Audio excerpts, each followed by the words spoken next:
80 kilometer hutfietsen over een parcours van 1,3 kilometer door de binnenstad van Snits. Het komt del op 60 van deze roentjes. De organisatie zal de binnenstad voor een grutpad afzetten met stekken. Het evenement wordt 2 dagen na de slotdag van de Snitswieken houden. Ze denken daarom dat er nog een heel soort mensen in de stad hingen blijven.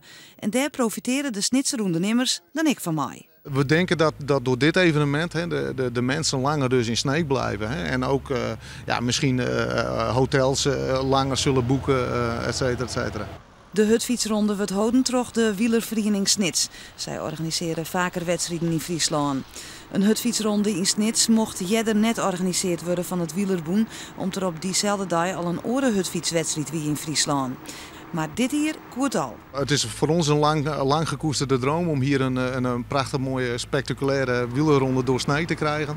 En als ik zie van de renners die er meedoen en het parcours en de entourage eromheen, denk ik dat het een van de grootste wielerrondes van Zuidwest-Friesland wordt.